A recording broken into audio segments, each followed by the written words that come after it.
So I want to welcome you all on behalf of Lighthouse Charlies to the Jekyll Island Ghost Tour. How many of y'all's first time here on Jekyll? All right. How about the first time on the ghost tour? That's what I like right there. Well, I tell you, it's a different ghost tour than you'll go anywhere else in the different ghost tours. What we have over here is what we call island ghosts, right?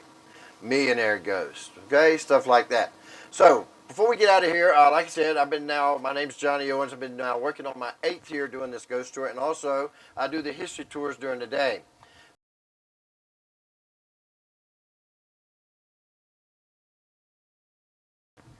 I always get one question from everybody out of the crowd. I bet everybody can guess what that is.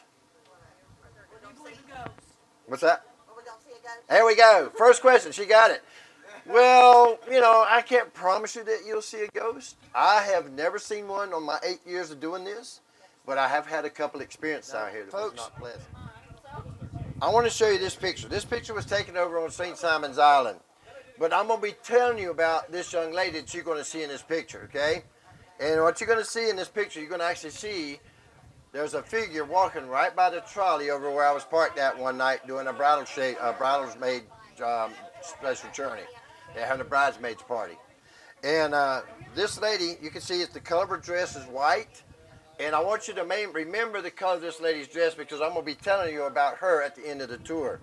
Now, she still hangs around here, and you're going to see her in this picture that she's actually standing right by the trolley as I was taking a picture.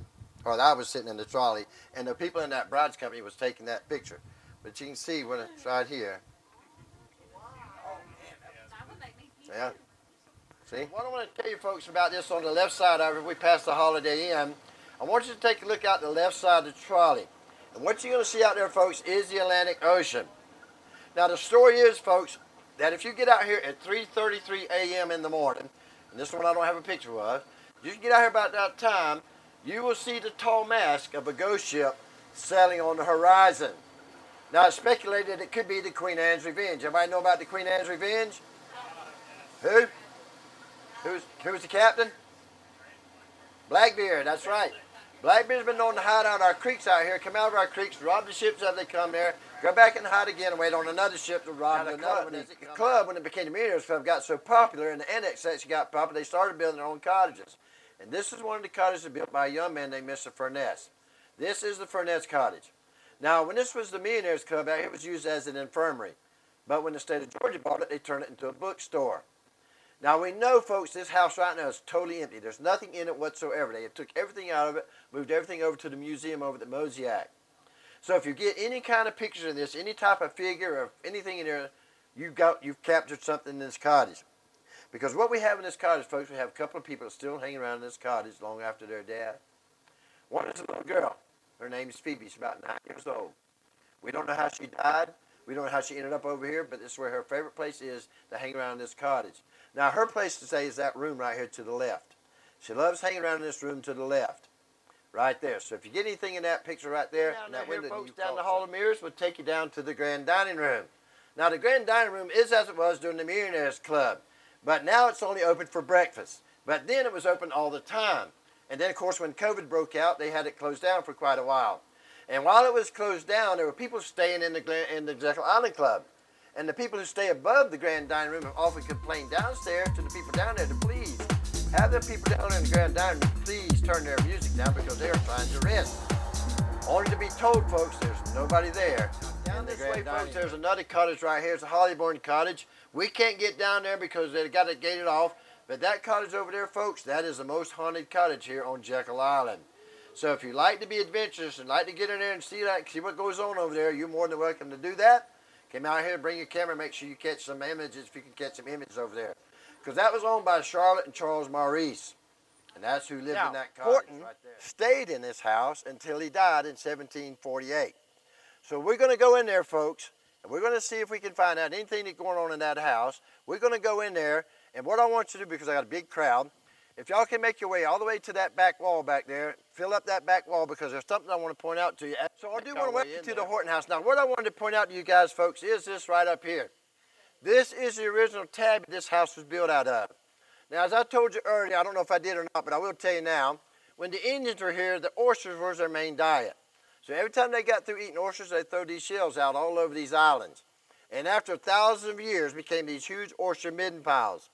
John Oglethorpe knew those oyster shells were over here, so that's why he brought a chemist with him from England, because the chemist knows that if he could build a rick, he could set these oysters on that rick, set it on fire, and the oyster shell would extract lime, mix the lime in with the oyster shells with the sand and the water, and made a very strong structure. As you can see today, it is still standing today. But the interesting thing about those oyster shells, folks, is those ones that those Indians ate around 25. Another interesting thing I want to point out to you guys, folks, you guys, right here, is in this right-hand corner. Now, I'm going to shine my light up here, but what I want you to do, I want you to follow my light. And as you follow my light, I want you to tell me what you see, because I know what I see. So here we go. Just watch my light and see what you find out what you see.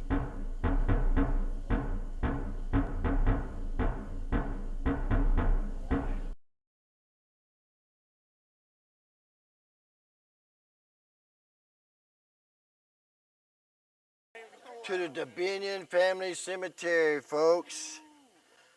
What's that root right there? There. All right. So welcome to the Dominion Family Cemetery, folks. To my left right here is Miss Amelia Dominion. Here in the center, Mr. Joseph Dominion. And to my right over there, folks, is Miss Felicity Fault. Now, they say that poor old Joseph here, folks, is the most tormented soul here on this island.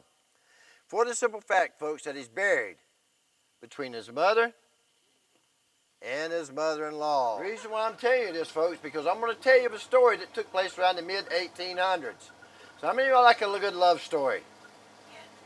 All right. So if you like a love story, this is what I want you to do. I want you to open up your imagination, folks, and I want you to think way back in time to the mid-1800s, where all they had back in those days was sailboats, candles lit up the houses, no electricity, just chilling out and having a good time. And just picture yourself at that time of year, and also picture in a place called Scotland. Because what I'm fixing to tell you, folks, is a story that took place between a young lady named Mary McCrae and a young man named Raymond Demery Jr. So, with that being said, folks, thank y'all for joining us on our ghost tour tonight. Tips are greatly appreciated, but folks, you taking your time out to spend it with me means a lot to me, and I appreciate that. Coming out here, spending your time with me. With that being said, folks, y'all have a nice evening. Be careful as you travel around, and if you are traveling home, I do bid you travel with grace as you travel home, and hope to see y'all back here soon.